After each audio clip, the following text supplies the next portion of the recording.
ಕೇವಲ 7 ಕಿಲೋಮೀಟರ್ ಸಾಗಿದ್ರೆ ಮಂತ್ರಾಲಯ ರಾಯರ ದರ್ಶನ ಪಡಿಬೇಕಿದ್ದ ರಾಯರ ಭಕ್ತರು ಜವರಾಯನ ಅಟ್ಟಹಾಸಕ್ಕೆ 8 ಜನ ಬಲಿಯಾಗಿರುವಂಥದ್ದು. ಸದ್ಯ ನಾನು ಆಂಧ್ರ ಪ್ರದೇಶದ ಕರ್ನೂಲ್ ಜಿಲ್ಲೆ ಮಂತ್ರಾಲಯ ತಾಲೂಕಿನ ದೇವರಕುಂಟ ಏನು ಗ್ರಾಮ ಬರುತ್ತೆ ಆ ಪ್ರದೇಶದಲ್ಲಿದ್ದೀನಿ. ದೃಶ್ಯದಲ್ಲಿ ತಮಗೆ ತೋರಿಸ್ತಾ ಹೋಗ್ತೀನಿ. ಇದು ನ್ಯಾಷನಲ್ ಹೈವೇ 167. ಇದು ಬೆಳಗಿನ ಜಾವ 3:30 ಸುಮಾರಿಗೆ ಘಟನೆ ನಡೆದಿರುವಂಥದ್ದನ್ನು ನೋಡ್ಬೋದು. ಭೀಕರ ರಸ್ತೆ ಅಪಘಾತಕ್ಕೆ ಕರ್ನಾಟಕದ ಚಿಕ್ಕಮಗಳೂರು ಮತ್ತು ಹಾಸನ ಮೂಲದ 8 ಜನ ಮೃತಪಟ್ಟಿದ್ದಾರೆ. ದೃಶ್ಯದಲ್ಲಿ ತಾವು ನೋಡಿದ್ರೆ ಟ್ಯಾಂಕರ್ ಅಂದರೆ ಫ್ಲೈ ಆ್ಯಶ್ ತುಂಬಿಕೊಂಡು ಹೋಗ್ತಾ ಇದ್ದಂಥ ಟ್ಯಾಂಕರ್ ಅಶೋಕ ಲೇಲ್ಯಾಂಡ್ ವಾಹನಕ್ಕೆ ಡಿಕ್ಕಿ ಹೊಡೆದಂಥ ಪರಿಣಾಮದಿಂದಾಗಿ ಈ ರೀತಿಯ ಒಂದು ದುರ್ಘಟನೆ ಸಂಭವಿಸಿರುವಂಥದ್ದು ದೃಶ್ಯದಲ್ಲಿ ತಾವು ನೋಡ್ಬೋದು. ಅಪಘಾತದ ರಭಸಕ್ಕೆ ಹೊಸ ಏನು ಕ್ಯಾಂಟರ್ ಏನಿದೆ ಇದು ಮುಗುಚಿ ಪಲ್ಟಿಯಾಗಿ ರಸ್ತೆ ಪಕ್ಕಕ್ಕೆ ಬಿದ್ದಿರುವಂಥದ್ದನ್ನು ತಾವು ನೋಡ್ಬೋದು. ಯಾವ ರೀತಿ ಭೀಕರತೆ ಇದೆ ಅನ್ನುವಂಥದ್ದಕ್ಕೆ ಈ ಒಂದು ವಾಹನ ಸಾಕ್ಷಿ ಆಗುತ್ತೆ. ಮತ್ತೊಂದು ಬಳಿ ತಮಗೆ ತೋರಿಸ್ತೀನಿ. ಒಟ್ಟು ಅಶೋಕ ಲೇಲ್ಯಾಂಡ್ ವಾಹನ ಅಂದರೆ ಚಿಕ್ಕಮಗಳೂರು ಮತ್ತು ಹಾಸನ ಮೂಲದಿಂದ ಒಟ್ಟು 21 ಜನ ರಾಯರ ದರ್ಶನಕ್ಕೆ ಬರ್ತಾ ಇದ್ದರು. ಈ ವೇಳೆ ಭೀಕರ ದುರಂತ ಸಂಭವಿಸಿರುವಂಥದ್ದು ದೃಶ್ಯದಲ್ಲಿ ತಾವು ನೋಡ್ಬೋದು. ಯಾವ ರೀತಿ ಅವಶೇಷಗಳು ರಸ್ತೆಯುದ್ದಕ್ಕೂ ಚಲ್ಲಾಪಿಲ್ಲಿಯಾಗಿ ಬಿದ್ದಿದ್ದಾವೆ ಅನ್ನುವಂಥದ್ದನ್ನು ಕೂಡ ತಾವು ದೃಶ್ಯದಲ್ಲಿ ನೋಡಿದ್ರೆ ಈ ಒಂದು ಅಪಘಾತದ ಭೀಕರತೆ ಯಾವ ರೀತಿ ಇತ್ತು ಅನ್ನುವಂಥದ್ದು ಗೊತ್ತಾಗುತ್ತೆ. 5 ವರ್ಷದ ಬಾಲಕಿ ಸೇರಿ ಒಟ್ಟು 8 ಜನ ಮೃತಪಟ್ಟಿದ್ದಾರೆ.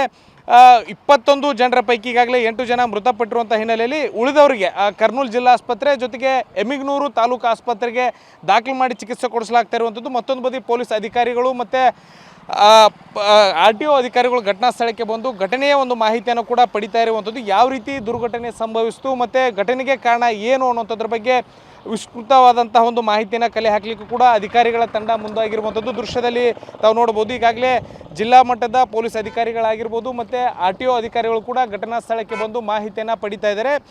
ಈ ಅಪಘಾತ ಯಾವ ರೀತಿ ಸಂಭವಿಸಿತು ಅನ್ನೋಂಥದ್ರ ಬಗ್ಗೆ ಪೊಲೀಸ್ ಅಧಿಕಾರಿಗಳಿಂದ RTO ಅಧಿಕಾರಿಗಳು ಮಾಹಿತಿ ಪಡಿತಾ ಇರುವಂಥದ್ದನ್ನು ಕೂಡ ನೋಡ್ಬೋದು. ದೃಶ್ಯದಲ್ಲಿ ಮತ್ತೊಂದು ಭಾಗದಲ್ಲಿ ತಮಗೆ ತೋರಿಸ್ತೀನಿ ಯಾವ ರೀತಿ ಭೀಕರತೆ ಇತ್ತು ಅನ್ನೋದಕ್ಕೆ ಈ ಅವಶೇಷಗಳು ಸಾಕ್ಷಿ ಆಗ್ತವೆ. ಈ ಏನು ದೃಶ್ಯದಲ್ಲಿ ತಾವು ನೋಡ್ತಾ ಇದ್ದೀರಿ ಇದು 167 ರಾಷ್ಟ್ರೀಯ ಹೆದ್ದಾರಿ.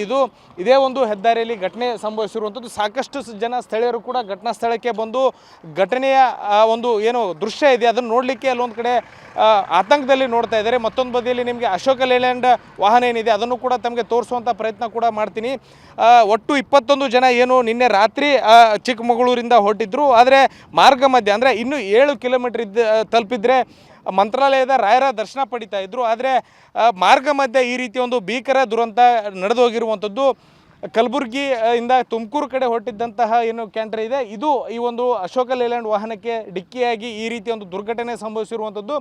ಇಡೀ ವಾಹನ ಸಂಪೂರ್ಣವಾಗಿ ನಜ್ಜುಗುಜ್ಜಾಗಿ ಹೋಗಿರುವಂಥದ್ದನ್ನು ತಾವು ನೋಡ್ಬೋದು. ಈ ವಾಹನದಲ್ಲಿ ಏನೂ ಕೂಡ ಉಳಿದಿಲ್ಲ.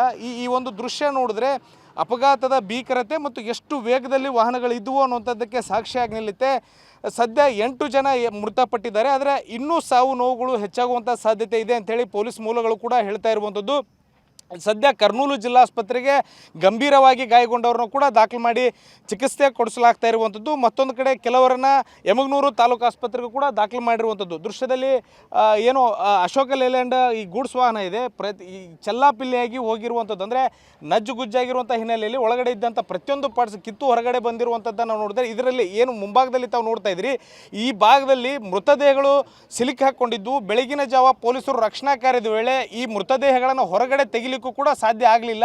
ನಂತರ ಈ ಹಗ್ಗಗಳೇನಿದ್ದಾವೆ ಹಗ್ಗಗಳನ್ನು ಕೂಡ ತಾವು ನೋಡ್ಬೋದು. ಈ ಹಗ್ಗಗಳ ಮೂಲಕ ಈ ಒಂದು ಮೃತದೇಹಗಳನ್ನು ಹೊರ ತೆಗಿಲಿಕ್ಕೆ ಸಾಧ್ಯವಾಯಿತು. ಅಷ್ಟರ ಮಟ್ಟಿಗೆ ಒಳಗಡೆ ಮೃತದೇಹಗಳು ಸಿಲುಕಿ ಹಾಕ್ಕೊಂಡಿದ್ದು. ಅಷ್ಟು ಭೀಕರತೆ ಸದ್ಯ ಈ ಅಪಘಾತದಿಂದ ಕಂಡು ಬಂದಿರುವಂಥದ್ದು. ಸದ್ಯ ಮಂತ್ರಾಲಯ ಪೊಲೀಸರು ಕೂಡ ಪ್ರಕರಣ ದಾಖಲು ಮಾಡಿಕೊಂಡು ತನಿಖೆಯನ್ನು ನಡೆಸ್ತಾ ಇದ್ದಾರೆ. ಜೊತೆಗೆ ಈ ಕ್ಯಾಂಟರ್ ವಾಹನದ ಚಾಲಕನನ್ನು ವಶಕ್ಕೆ ಪಡೆದು ಘಟನೆಗೆ ಕಾರಣ ಏನು ಅನ್ನೋದ್ರ ಬಗ್ಗೆ ಸದ್ಯ ಮಾಹಿತಿ ಪಡಿತಾ ಇರುವಂಥದ್ದು. ಕ್ಯಾಮ್ರಾ ಪರ್ಸನ್ ವಾಸುದೇವ್ ಜೊತೆ ಭೀಮೇಶ್ ಪೂಜಾರ್, TV9 ಮಂತ್ರಾಲಯ.